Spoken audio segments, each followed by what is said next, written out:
Complaint लिखानी? Sir मुझे मेरी आई की मिसिंग कंप्लेंट लिखानी है। क्या नाम है तुम्हारी आई का? सर नीलिमा मोरे। उम्र? सर 40 साल। कोई फोटो लाए हो? जी सर। कब से लापता है तुम्हारी आई? सर एग्जैक्ट डेट तो नहीं पता, पर कुछ दिनों से उनका फ़ोन नहीं लग रहा है। तुम अपनी आई के साथ नहीं रहते? नहीं सर, मैं अपनी मौसी के साथ रहता हूँ चैम्बूर में। सर एक्चुअली मेरा कॉलेज वहीं है, तो मैं उन्हीं के घर रहकर पढ़ता हूँ और मैं बचपन से अब तक उन्हीं के साथ रहा हूँ। चैम्बूर के कौन से कॉलेज में पढ़ते हो तुम? सर प्रेरणा कॉलेज, और इसी साल मैंने 12th के एग्ज़ाम दिए सर। आई से आखिरी बार बात कब हुई थी? सर वैसे तो हमारी हर रोज़ बात होती रहती थी, लेकिन पिछले दिनों हमारी बातचीत काफ़ी कम हो पा रही थी। सर मैंने 2-3 दिन पहले आई को फ़ोन किया तो उनका नंबर अनरीचेबल था। क्या हुआ, फोन नहीं लगा? देखो ना मौसी, आज 3 दिन हो गए, आई का फ़ोन अभी भी स्विच ऑफ आ रहा है। मैं ऐसा करता हूँ, आई को देख के आता हूँ। हो बड़ा जा। सर एक्चुअली मैं मेडिकल की तैयारी कर रहा हूँ, तो पढ़ाई और कोचिंग के चक्कर में बिजी रहता हूँ। आज मेरी छुट्टी थी तो सोचा आकर आई से मिल लूँ। जब आया तो देखा सर घर पे ताला लगा था। मैंने आई के पड़ोसियों से पूछा, आपने मेरी आई को कहीं देखा क्या? नाही, 2-3 दिवसात नाही बघितलं। ना वो घर पे थी ना उनका फ़ोन ऑन है, तो सर मुझे कुछ ठीक नहीं लगा, इसलिए मैं आपके पास आया। तुम्हारी आई कहीं काम भी करती हैं? जी सर। कहाँ? किसी एनजीओ में काम करती है। तुम जानते हो उस एनजीओ के बारे में? सर मैंने कभी पूछा ही नहीं उनसे। ठीक है, फिलहाल तुम जाओ। जैसे ही तुम्हारी आई के बारे में कुछ पता चलेगा हम तुम्हें बताएंगे। कामले? जी सर। इनकी कंप्लेंट लिखो। सर। पाटिल सर, नीलिमा का फोटो आसपास के हर पुलिस स्टेशन में सर्कुलेट करो। इसके कॉल रिकॉर्ड्स और लोकेशन डिटेल भी मंगवाओ, और जिस एनजीओ के लिए काम करती है उसके बारे में पता करो। Okay sir.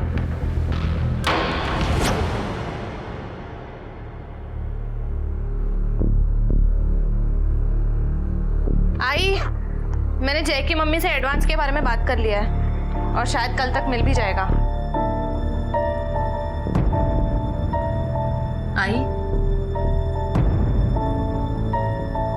काय झालं? तू ठीक तो है ना? तेरे बाबा का फोन आया था।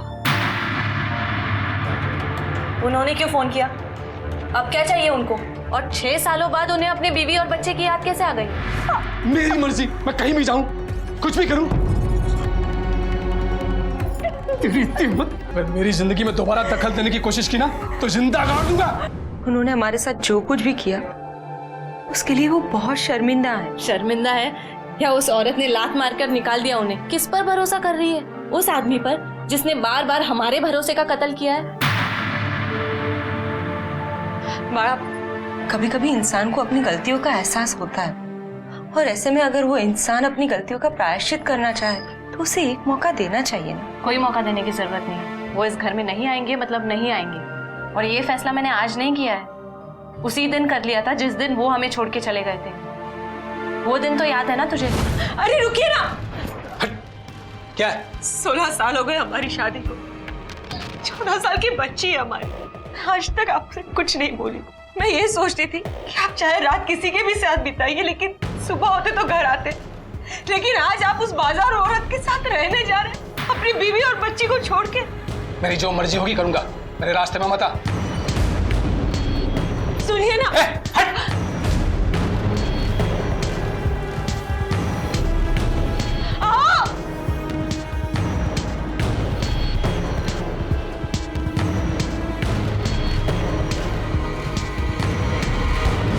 इतने साल बाहर रहने के बाद उन्हें भी तो समझ में आया होगा ना कि अपना परिवार ही आखिर अपना होता है। कोई अगर तुझे कह देना कि ताजमहल आगरा में नहीं मुंबई में है तो यकीन कर लेना, लेकिन इंसान की फितरत बदल गई है, इस पर कभी यकीन मत करना। भगवान, आई मैंने फैसला कर लिया है ना, वो इस घर में नहीं आएंगे मतलब नहीं आएंगे। फिर चाहे वो बिगड़ जाए, सुधर जाए, जिंदा रहे या मर जाए।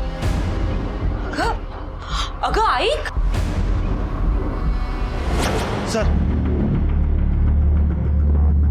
सर, ये रही नीलिमा की लास्ट लोकेशन और कॉल रिकॉर्ड की डिटेल्स। तो उनका फोन लास्ट टाइम गुराई खाड़ी के पास 16 अक्टूबर दोपहर तक एक्टिव था। उसके बाद से फोन स्विच ऑफ जा रहा है। ठीक है, इस लास्ट लोकेशन पे एक टीम सर्च के लिए भेजो। सर, इस कॉल रिकॉर्ड से एक बड़ी सरप्राइजिंग बात सामने आई है। नीलिमा अपने बेटे के साथ साथ 3 और लोगों से बात किया करती थी, जिसमें से एक नंबर अभी डेड जा रहा है। सर, इस नंबर की डिटेल जानने की कोशिश की तो पता चला कि किसी रवि वाघमारे नाम के फेक आईडी पे लिया गया। और बाकी के 2 नंबर जो यूज कर रहे हैं वो लोग कौन है? सर, एक आदमी है मुश्ताक और एक लड़की है मनीषा। इन दोनों को बुला लिया है पुलिस स्टेशन पूछताछ के लिए। गुड। आई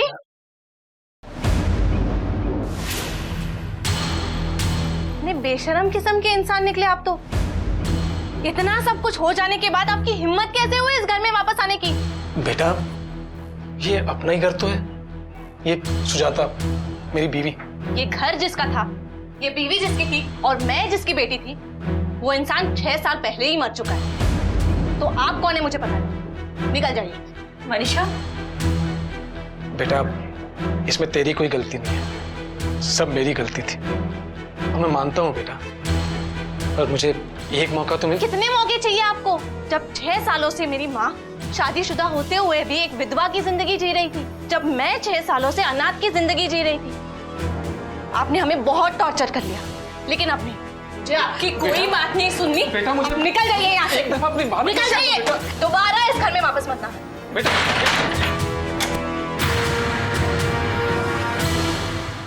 साहब इसको तो मैं अच्छी तरह से जानता हूँ साहब, ये तो नीलिमा है, ये वो बोरीली चाल है ना, वहाँ पे रहती है। ये तो हम भी जानते हैं कि तू इसे जानता है। दिन में 36 बार कॉल करती थी तुझे।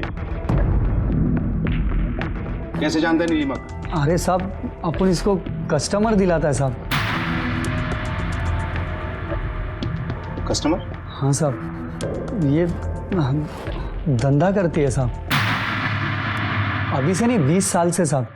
बीच में पता नहीं उसको क्या हो गया। ऐसी इज्जत की जिंदगी जीने का मौका और बार नहीं मिलता। मैं सब धंधे से दूर जाना चाहती हूँ। अरे इतने लंबे समय तक जितना अच्छा धंधा तेरा चल रहा है ना, उतना किसी का नहीं चलता है। कब तक ऐसे कटी पतंग की जिंदगी जीऊं मैं? कोई सहारा भी तो चाहिए ना। हाँ, एक बार धोखा हुआ था, क्योंकि उस आदमी ने मेरे बेटे मुकेश को अपना नाम देने से इनकार किया। लेकिन इस बार नहीं, इस बार एक बढ़िया मौका मिला है मुझे सब कुछ सुधारने का, एक सुकून की जिंदगी जीने का, एक नई जिंदगी। अरे लेकिन नीलिमा, मैं कस्टमर लोगों को क्या जवाब दूंगा? हाँ, एक बार सोच ले। सोच लिया तो निकल यहाँ से मुझ तक। साहब उसके बाद उसने मेरा फ़ोन उठाना ही बंद कर दिया साहब, और फिर मैंने भी कस्टमर लोगों को मना कर दिया। पता नहीं किस रात के प्यार ने पूरे धंधे की एक रात में वाट लगा दी साहब। फिर उसके प्यार ने हवा दे दिया साहब। उसके बाद उसने मुझे सामने से फ़ोन किया, मुझ तक ही कस्टमर दिला देना। खा गई ना धोखा, तभी बोला तो सुनी नहीं। अब मैं कहाँ से लाऊं कस्टमर? तक लेकिन मुझे पैसों की बहुत जरूरत है, कुछ कर देना मुस्ताक। अगर होगा तो बताता हूँ मैं, ठीक है? आखिरी कस्टमर कौन था? मुझे नहीं मालूम साहब, और इस उम्र में उसको कौन कस्टमर ला के देगा साहब? अच्छा, उसने कभी ये बताया कि उसे पैसों की जरूरत क्यों थी? नहीं साहब, अपन सब इस पचड़े में नहीं पड़ता है ना साहब। किसी रवि वाघमारे को जानता है? नहीं साहब, ऐसा नाम तो मैंने कभी सुना ही नहीं। सच बोल रहा है? सही में साहब। चल निकल।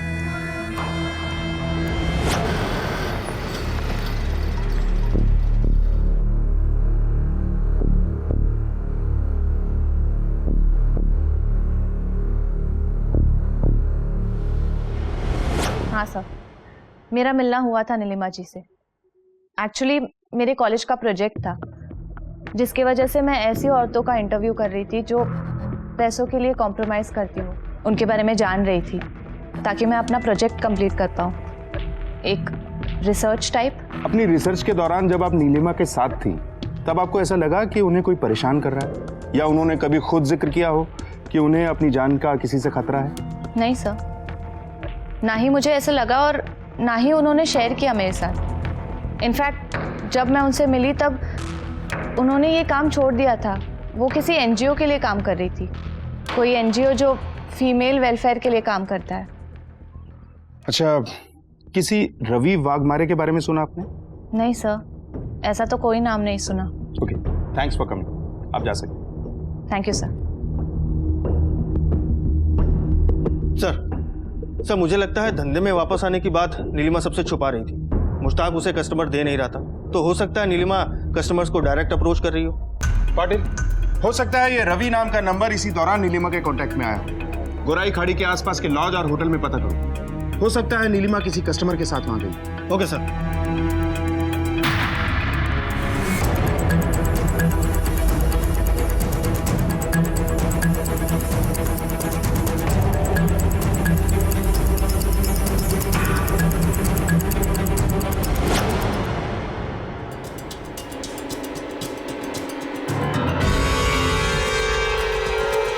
एक मिनट रुक, तो इधर ही रुक।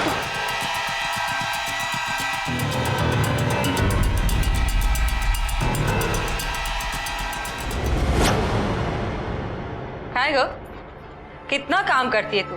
पूरा दिन ट्यूशन ट्यूशन, एक पल भी चैन की सांस नहीं लेती। कहाँ हाल केला है? बाल तो देख कितने गंदे हो रहे हैं। क्या हुआ बालों को? अच्छे ही तो है। रुक जा रुक जा। नहीं नहीं नहीं, मैं वक्त करता हूँ।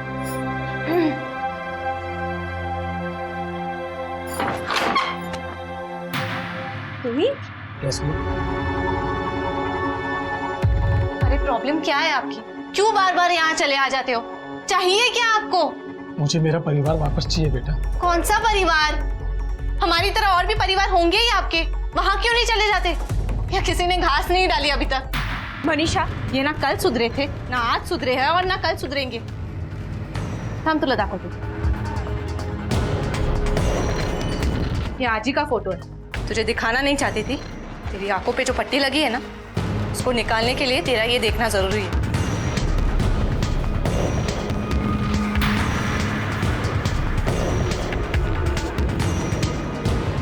अरे बेटा, ये तुम्हें गलत लग रहा है?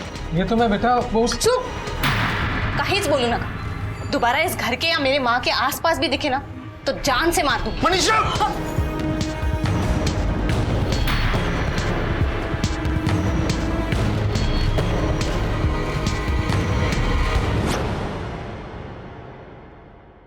बाळा, काय झालंय तुला? आजकल गुस्से में तू किसी की नहीं सुनती। आई प्लीज, तो उनको मेरी नजरों से दूर ही रखा था। मेरा उनसे कोई लेना देना नहीं है। उन्हें देखकर ना मुझे वो सारी बातें फिर से याद आती है। मेरी जो मर्जी होगी करूंगा, मेरे रास्ते में मत आ, नहीं तो पेट्रोल छिड़क के आग लगा दूंगा। आज इतने सालों बाद उनका कोई सहारा नहीं है, तो उनको फैमिली की याद आती है। आज इतने सालों हम सबसे दूर रह के उन्हें ये तो समझ में आ ही गया है कि अपने परिवार से दूर होके उन्होंने कितनी बड़ी गलती की है। उनका उस औरत से मन भर गया होगा और अय्याशी करने के लिए पैसे खत्म हो गए होंगे। अब बीमारी पकड़ेगी तो कोई तो चाहिए ना देखभाल करने के लिए। तेरी शादी हो जाएगी, तू ससुराल चली जाएगी, तब मेरी देखभाल कौन करेगा? मैं, और कौन करेगा? मतलब अपने ससुराल में रह के तू मेरी देखभाल कैसे करेगी? मैं उसी लड़के से शादी करूंगी जो तुझे भी माँ सम्मान प्यार देगा, तेरी भी उतनी ही केयर करेगा और हम दोनों को कभी अलग नहीं करेगा।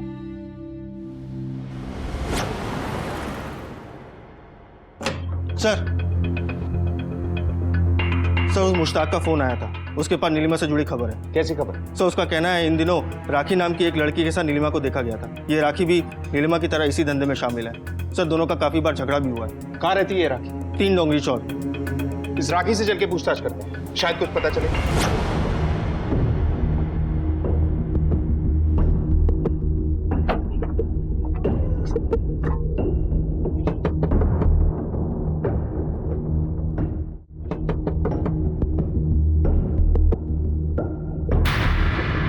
नीलिमा के साथ तुम्हारा झगड़ा क्यों हुआ था? अरे साहब, एडी है वो। 40-42 की उम्र हो गई और मुझे कहती है कस्टमर लाके दो। मैं कहाँ से कस्टमर लाके देती उसे? मैंने पूछा कि तुम्हारा उसके साथ झगड़ा क्यों हुआ? साहब, मैंने उसे देखा था अपने कस्टमर से बात करते हुए। मैंने उसे बहुत बार मना किया, इसलिए मैं उसको धमकी दी। मैंने कहा ना कि मेरे कस्टमर से दूर रहना। उम्र ढल गई तेरी, चल निकल यहाँ से। चुप कर, तेरा ही कस्टमर ना मेरे पास आया था। मेरा कस्टमर है, चल निकल यहाँ से। इसके बाद भी नीलिमा नहीं मानी, उसने तेरे 2-4 कस्टमर तोड़ ही लिए, तो बहुत गुस्सा आया होगा ना तुझे? कहाँ है नीलिमा? किसके साथ मिलके गायब किया उसे? मैंने नहीं मारा उसे, मेरे धंधे की कसम साहब। मुझे नहीं पता वो कहाँ है, आई शपथ। अभी हम जा रहे हैं, लेकिन तू शहर छोड़ के मत जाना।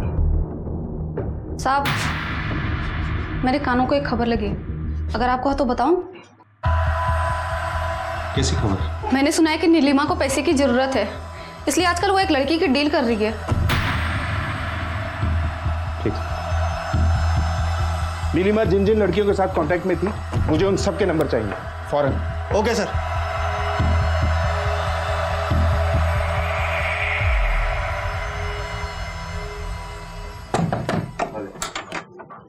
सर आप लोग, मेरी आई का कुछ पता चला क्या?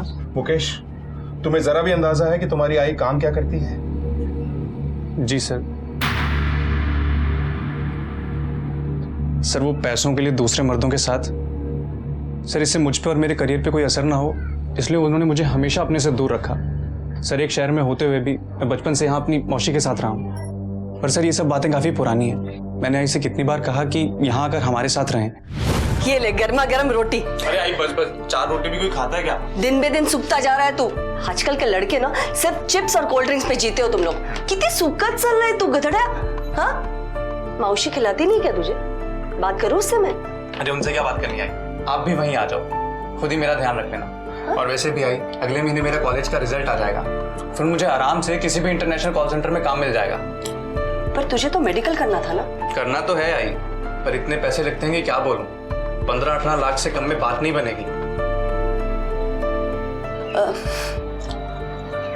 तू खर्चे की चिंता मत कर, मैं हूं ना। तू सिर्फ पढ़ाई पे ध्यान दे। हाँ? शायद इसी वजह से तुम्हारी आई हाल फिलहाल में पैसे इकट्ठा कर रही थी अपनी पुरानी कमाई के जरिए से। कौन कौन टच में था तुम्हारी आई? सर मुझे नहीं पता। किसी रवि वाघमारे या मनीषा को जानते हो? तुम्हारी आई से इनकी फोन पे बहुत बात होती थी। नहीं सर, मैंने आई के मुंह से ये दोनों नाम कभी नहीं सुने। ठीक।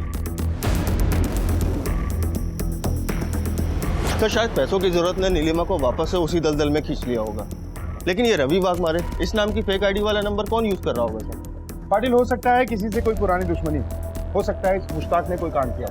वैसे भी इन दिलालों की ईगो सबसे ज्यादा हर्ट होती है। ऐसी ही कोई ठेस हो सकता है नीलिमा से मिली है। इस मुश्ताक पे नजर रखो। सर मैंने नीलिमा की कॉल डिटेल फिर से चेक करी, उसमें मनीषा के अलावा कोई और यंग लड़की नहीं है। कहीं ऐसा तो नहीं मनीषा ने हमसे झूठ बोला? पाटिल, उसके कॉलेज में पता करो, क्या वो वाकई ऐसे किसी प्रोजेक्ट में इन्वॉल्व थी जिसकी वजह से वो पेशा करने वाली औरतों के कांटेक्ट में आई?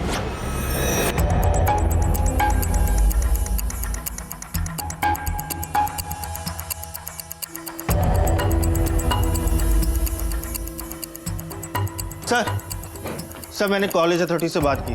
सर वहाँ के टीचर्स और स्टूडेंट का कहना है कि मनीषा ऐसे किसी भी प्रोजेक्ट में इन्वॉल्व नहीं थी जिसमें उसको देह व्यापार से जुड़ी औरतों से मिलना पड़े। सर इनफैक्ट वो तो रेगुलर कॉलेज भी नहीं जाती थी, कॉरेस्पॉन्डेंस के थ्रू अपनी पढ़ाई पूरी कर रही थी। पाटिल, यकीनन मनीषा ही वो लड़की थी जिसका सौदा होने वाला था, और रवि वाघमारे की फेक आईडी पे जो नंबर लिया गया उसे वो तीसरा आदमी इस्तेमाल कर रहा होगा जिसकी दिलचस्पी थी मनीषा को खरीदने में। चलो मनीषा के घर चलो। सर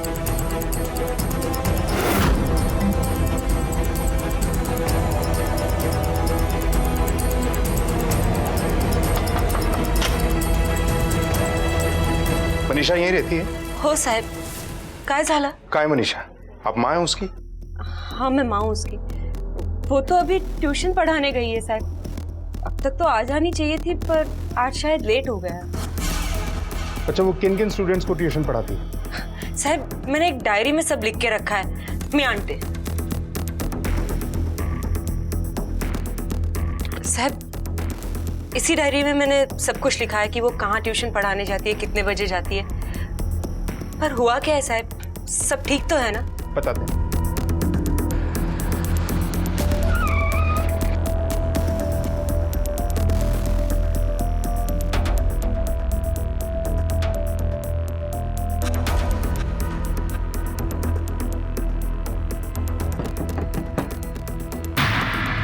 जी, हमें मनीषा के बारे में जानकारी चाहिए। क्या मनीषा आज आपके बेटे को ट्यूशन पढ़ाने आई थी? नहीं सर, वो तो 2-3 दिन से नहीं आई। जब मैंने उसको फोन किया था तो वो बोल रही थी कि वो बीमार है। अच्छा, आखिरी बार कब बात हुई थी आपकी उससे? कल ही बात हुई थी उससे सर मेरी। सर मनीषा जिन जिन जगह ट्यूशन पढ़ाने जाती थी वहाँ उसने झूठ कह रखा था कि वो बीमार है, लेकिन उसकी माँ को यही लगता था कि वो ट्यूशन पढ़ाने जाती है। वहीं दूसरी ओर जब वो हमें मिली तब भी उसने झूठ कहा कि वो नीलिमा से किसी प्रोजेक्ट के सिलसिले में मिली थी। अब सर इन सारे झूठों के बाद तो एक ही बात साफ होती है कि दाल में काला नहीं बल्कि पूरी दाल ही काली है। पाटिल, मनीषा का कॉल डिटेल और लोकेशन चेक करो। आसपास के हर पुलिस स्टेशन में इसका फोटो सर्कुलेट करो। मुझे लगता है लोकेशन की डिटेल से हमारी आधी पिक्चर तो क्लियर हो ही जाएगी। जरूर नीलिमा की लास्ट लोकेशन पे इस मनीषा का फोन भी एक्टिव मिलेगा। सर आपका शक सही निकला। सर 16 अक्टूबर को मनीषा का फोन की लोकेशन ठीक उसी खाड़ी के पास थी जहाँ पे नीलिमा के फोन की लास्ट लोकेशन थी। बट एक बात तो क्लियर है, ये नीलिमा और मनीषा के तार जुड़े हुए हैं। सर हो सकता है पहले नीलिमा ने अपने आप को अंडरग्राउंड किया हो और उसके बाद मनीषा को किसी के हाथों बेच दिया हो। पाटिल, फौरन इस नीलिमा के नाम का रेड अलर्ट जारी करो और इसका बेटा मुकेश, उसका फोन टैप करो और अपना एक कांस्टेबल उसके पीछे लगा दो। उसके पल पल की मूवमेंट पे नजर रखो। Okay sir. हेलो, हाँ बोला। क्या सर? पेट्रोलिंग टीम को एलटी रोड नाले के पास एक लाश मिली है।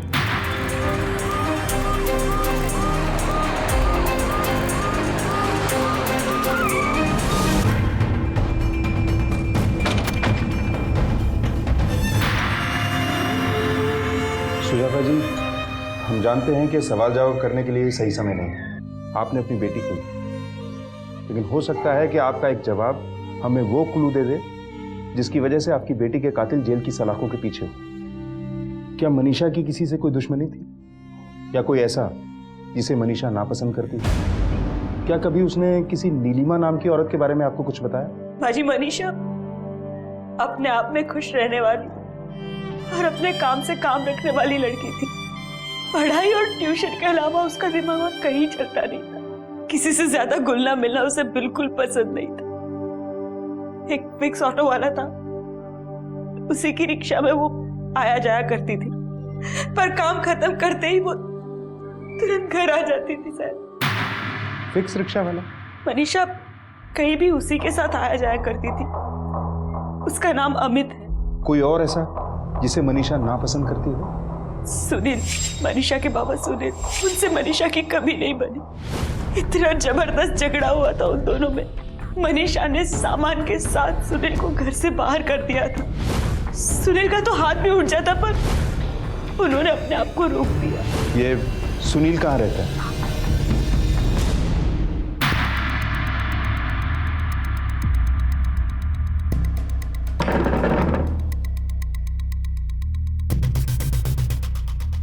अंधा हो गया था सर।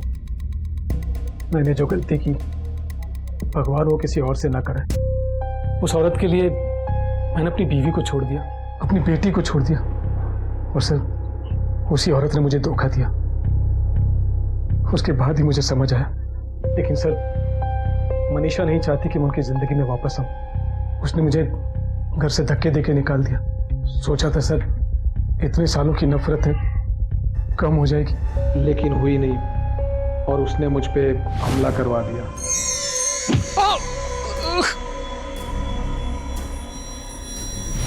आपने हमलावर को देखा था? नहीं सर, वो हमला पीछे से हुआ था, सर पर।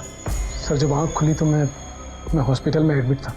और सर जब मैंने इस बारे में मनीषा से बात की तो पर के हाथ जोड़ता हूँ, पाँव पड़ता हूँ, बेटा मुझे एक मौका दे दे बेटा, मैं तुम लोगों के बिना नहीं रह सकता बेटा। अगर दोबारा मेरी आई की जिंदगी में या मेरे घर में आने की कोशिश की तो मैं पुलिस में कंप्लेंट कर दूंगी कि आपने मेरा करने की कोशिश की। फिर जिंदगी भर हवालात में सड़ते रहना। वो बहुत जुनूनी लड़की थी सर, कुछ भी कर सकती थी। इसलिए तुमने एक बार में ही उससे छुटकारा हासिल कर लिया? नहीं सर मैं उससे बहुत प्यार करता हूँ, मेरी बच्ची है सर मैं उसे क्यों मारूंगा? और फिर सर वो गलत भी तो नहीं थी। मेरे ही पाप मेरा पीछा नहीं छोड़ रहे। चलो।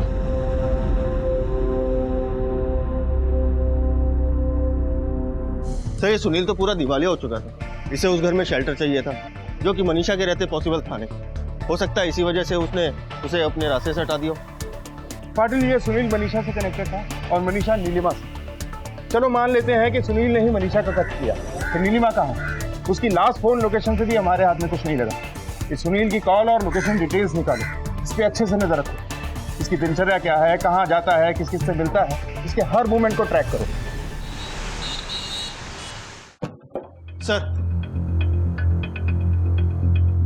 सर ये रहे मनीषा के पोस्टमार्टम और फॉरेंसिक रिपोर्ट। सर इस रिपोर्ट के हिसाब से मनीषा की हत्या पीछे सर पर पत्थर मार के की गई है, और उसके नाखून में मिले सब्सटेंस मेकअप क्रीम के, जो कि लड़कियां डे टू डे यूज करती हैं। शायद मनीषा ने मरने से पहले अच्छा स्ट्रगल किया होगा, और उसके नाखूनों में मिलने वाला मेकअप बेस उस अटैकर का ही है। पाटिल, मैं 99% श्योर हूँ कि मनीषा पर अटैक करने वाली कोई लड़की ही थी। नीलिमा के घर से उसके कॉस्मेटिक सैंपल इकट्ठा करो और मनीषा के नाखून में मिलने वाले मेकअप बेस से मैच करो, क्योंकि नीलिमा और मनीषा दोनों कॉन्टैक्ट में थे।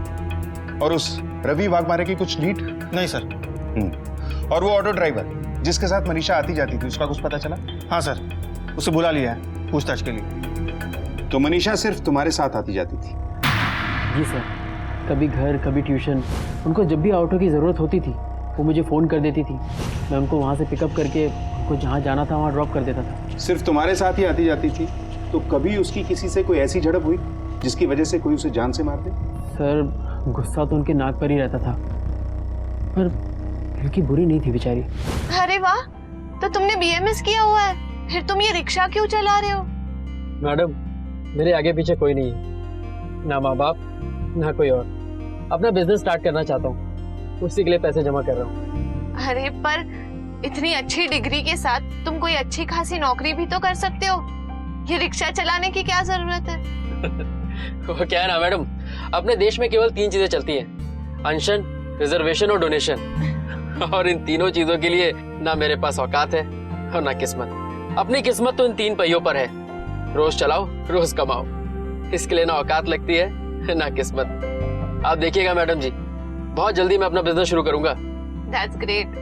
अगर कोई हेल्प की जरूरत पड़ी तो जरूर बता देना। सर वैसे तो किसी के घर की बात ऐसे बतानी नहीं चाहिए, लेकिन पिछले कुछ दिनों से जब भी वो अपनी माँ से फोन पे बात करती थी, अपने पिताजी को लेके बहुत परेशान लगती थी।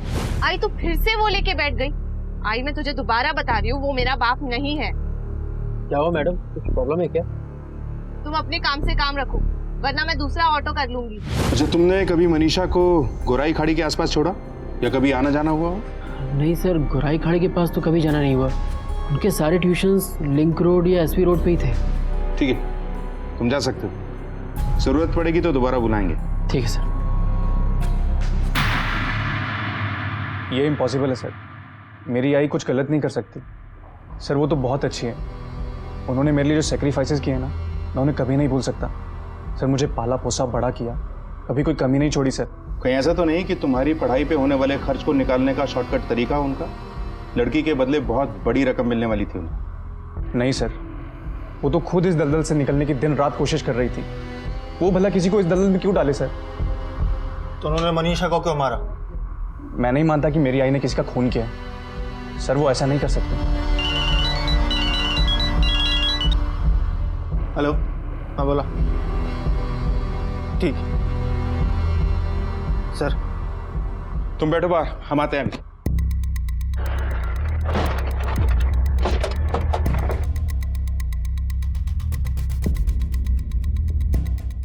विक्टिम की बॉडी देखकर लगता है कि ये भी नीलिमा की उम्र की ही होगी। तू खर्चे की चिंता मत कर, मैं हूं ना, तू सिर्फ पढ़ाई पे ध्यान दे। सर नीलिमा की पोस्टमार्टम रिपोर्ट। सर इस पोस्टमार्टम रिपोर्ट के हिसाब से मौत 10 से 12 दिन पहले हुई थी, यानी कि जिस दिन वो गायब हुई थी उस दिन से।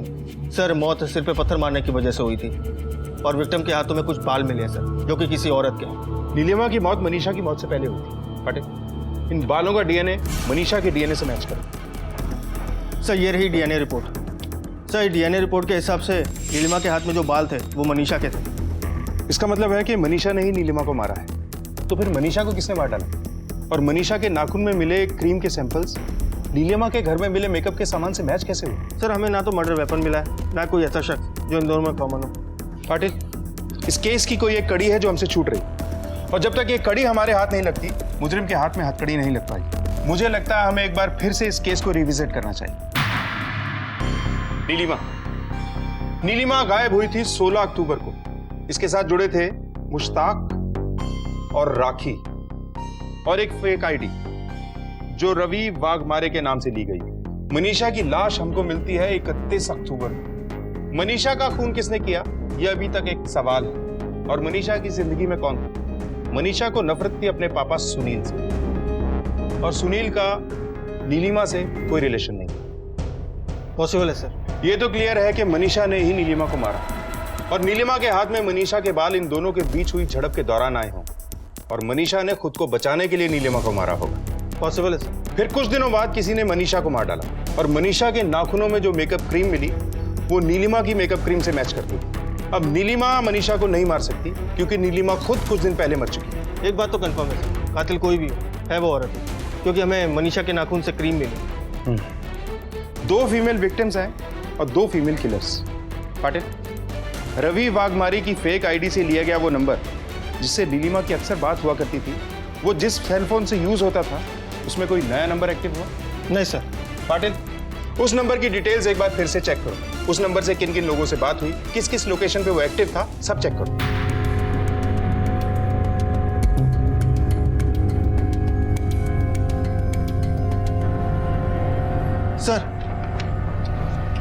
सर इस रवि वाघमारे नाम की फेक आईडी से लिए गए नंबर से अक्सर नीलिमा को कॉल किया जाता था।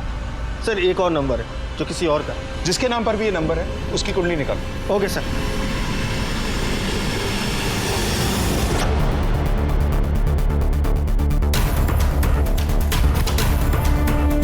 रिया राजपूत कौन है?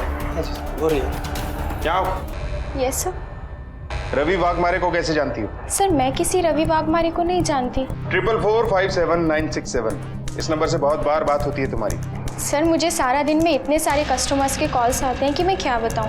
ये भी कोई कस्टमर ही होगा, मैं किसी को नाम से नहीं पहचानती। हाँ, इसके इतने सारे कॉल्स आए हैं तो ज़रूर इसकी डिलीवरी थोड़ी लेट से हुई होगी। अपना सेल फोन दो।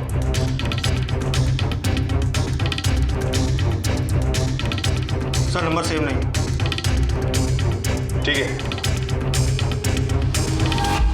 सर अगर कोई और केस होता तो मैं इस बात पे गौर नहीं करता। हालांकि मनीषा के कातिल का क्लू भी हमें मनीषा के नाखून में मिले मेकअप क्रीम से मिला है। सर इस रिया ने भी काफी मेकअप किया हुआ है। सर हो ना हो इस रिया का कुछ तो लेने देना है इस केस से। मुझे इस रिया के पिछले 3 महीने के कॉल रिकॉर्ड्स और लोकेशन डिटेल्स चाहिए। देखते हैं कि 31 अक्टूबर के दिन, जिस दिन हमें मनीषा की लाश मिली, इस रिया के सेल की लोकेशन क्या थी। Okay sir. हेलो, सुनो, तुम मुझे आधे घंटे में आके मिलो। नहीं, मुझे कुछ अर्जेंट बात करनी है। हाँ, जल्दी आओ। सर रिया की डिटेल मिलने के बाद केस आईने की तरह साफ हो चुका है। 31 अक्टूबर को मनीषा का फोन जिस लोकेशन पर एक्टिव था और उसका मर्डर हुआ था, ठीक उसी जगह उसी वक्त रिया का फोन भी एक्टिव था। फौरन इस रिया को अरेस्ट करते हैं।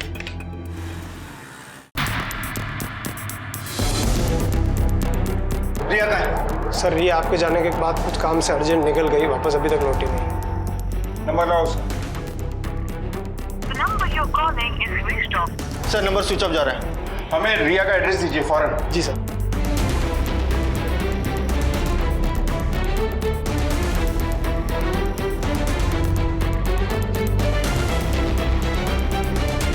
कौन सा घर है? सर ये वाला। सर रिया तो थोड़ी देर पहले ही घर से निकली है। अरे तू कहाँ जा रही है? मौसी की, उनकी तबीयत ठीक नहीं है। कहाँ रहती है उसकी मौसी?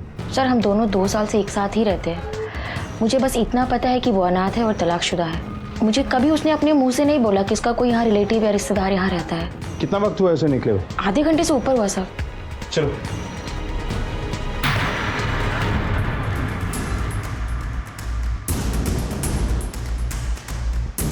फौरन रिया के अपडेटेड कॉल रिकॉर्ड्स मंगाओ। अगर वो फरार है तो हमसे घबराकर उसने किसी को कॉल जरूर किया होगा। उसने जिसे भी कॉल किया है उसे ट्रैक करो। We have to catch her. Hello Tambe, एक नंबर नोट करो।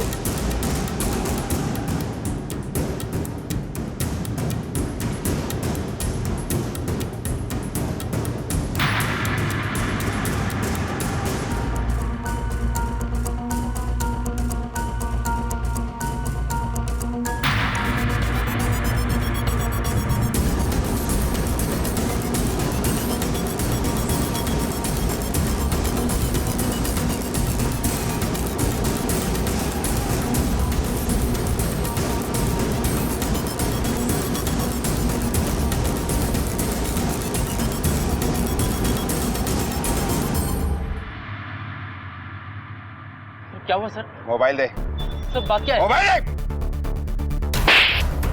सर, क्या हुआ? अरे भाई क्या हुआ, क्या बताइए तो।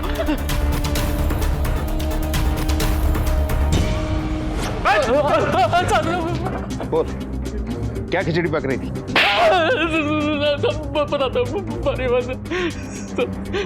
मनीषा मेरी गर्लफ्रेंड थी। तो इस तरह फायदा उठा रहा था खुद के पढ़े लिखे होने का। सर बात अफेयर तक तो ठीक थी, पर पिछले कुछ दिनों से वो मेरे पीछे पड़ी हुई थी कि मैं उसके बाप को मार दूं। उसके कहने पे ना मैंने उसके बाप पे एक छोटा सा हमला भी किया था।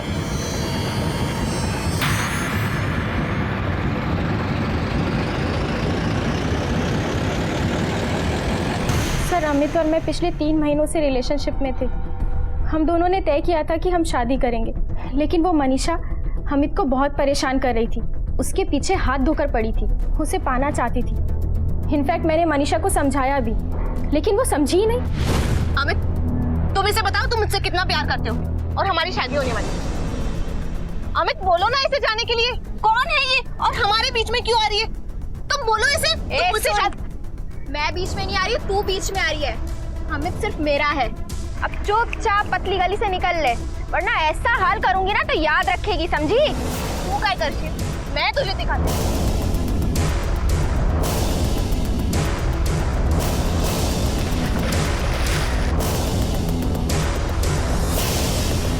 और नीलिमा, उसे क्यों मारा? नीलिमा? सर मैं किसी नीलिमा को नहीं जानती। सर मेरा यकीन कीजिए, मैं सच बोल रही हूँ। सर, नीलिमा मेरी गर्लफ्रेंड थी, वो वक्त की मारी हुई थी, बहुत टूट गई थी। मैंने उसको थोड़ा सहारा दिया तो वो सीरियस हो गई। सर मैंने उसको बहुत प्यार से समझाया था कि देख, मजे करने तक ठीक है, पर धंधे वाली को कोई घर वाली थोड़ी बनाता है। मैंने उसको कितना समझाया, वो मेरी बात सुन ही नहीं थी। इसलिए मैंने जाके मनीषा को सब कुछ बता दिया। मनीषा मुझको लेके बहुत पॉजिटिव थी, इसलिए उसने सबसे पहले उसको कॉल किया, नीलिमा को फोन करके कई बार समझाया। फिर मैंने नीलिमा को फोन करके कुराई की खाड़ी के पास बुलाया, ये कह के कि मैं अपने सारे जमा किए हुए पैसे उसको दे दूंगा, मगर बदले में उसे मुझे छोड़ना होगा हमेशा के लिए। सर मैं जानता था उसको पैसे की जरूरत थी। सुन, तू मेरे अमित की जिंदगी से निकल जा। अमित सिर्फ मेरा है और मैं बहुत जल्द इससे शादी करने वाली हूँ। अमित वादा है, कर ले तूने। सर मनीषा ने मेरा जीना हराम कर दिया था। दिन भर एक ही बात टेप की तरह रटती रहती थी कि मैंने तुम्हारा नीलिमा से पीछा छुड़ाया, अब तुम्हें मेरा काम करना होगा, मेरे बाप को मारना होगा। सर उसने मुझे धमकी देना शुरू कर दिया था कि अगर मैंने उसका काम नहीं किया तो मुझे नीलिमा के मर्डर में फंसा देगी। उसी दिन मैंने सोच लिया कि मैं इसका भी काम तमाम कर दूंगा। पढ़े लिखे थे, अच्छा करियर बना सकते थे, क्या मिला ये सब करके? तूने दो इंसानों की जान ली, और वो भी वो इंसान जो तुझसे प्यार करते थे।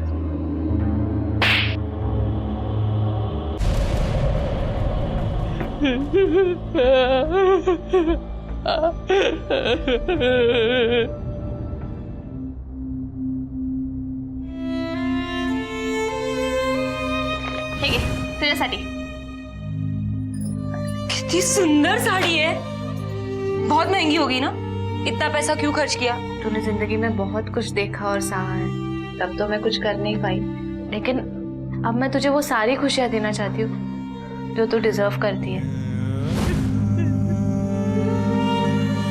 जिंदगी की पहेली को सुलझाने में जिंदगी ही बर्बाद कर ली। दुनिया की सबसे जटिल और रहस्यमय रचना है इंसानी दिमाग। इसकी असीम क्षमता और ताकत इसे अनोखा तो बनाती है, लेकिन कभी कभी ये दिमाग दहशत का कारण भी बनता है। हम क्या चाहते हैं, क्या सोचते हैं, क्या करने वाले हैं, ये सब हमारे काबू में है। इसकी चाबी हमारे शरीर के उसी हिस्से में होती है जिसका नियंत्रण अगर हमारे हाथ में ठीक से हो तो ही ये फैसले सही तरीके से लिए जा सकते हैं। और अगर हम इस पर काबू ना रख पाए तो तकलीफ सिर्फ हमें नहीं, हमारे परिवार वालों, हमारे आसपास के लोगों और हमारे चाहने वालों को भी होती है। ऑटो चालक अमित कदम एक ऐसी मनोवृत्ति का शिकार था जहां उसे अपनी अहमियत के आगे इंसानी मूल्य भी छोटे लगने लगे थे। नीलिमा कभी इस नर्क में नहीं फंसना चाहती थी, लेकिन अपने बच्चे की खुशी और उसके उज्जवल भविष्य के लिए वो इस नर्क से गुजरने को तैयार हुई। दूसरी तरफ पिता से बदले की आग में मनीषा खुद जलकर खाक हो गई और अपनी बेटी को खोने के बाद उसकी मां सुजाता के आंसू अब भी नहीं थमे हैं। याद रखें कि गलत मकसद से चुना गया रास्ता हमें गलत मंजिल तक ही ले जाता है, और वो मंजिल एक ऐसी मंजिल होती है जिसके आगे जिंदगी दम तोड़ देती है। इसी विचार के साथ अब मैं अनूप सोनी आपसे विदा लेता हूं। फिर मुलाकात होगी अगले एपिसोड में एक और चौंका देने वाले केस के साथ। तब तक अपना और अपने परिवार का ख्याल रखें और देखते रहें क्राइम पेट्रोल डायल 100। सबक एक को, सीख हम सबको। जय हिंद।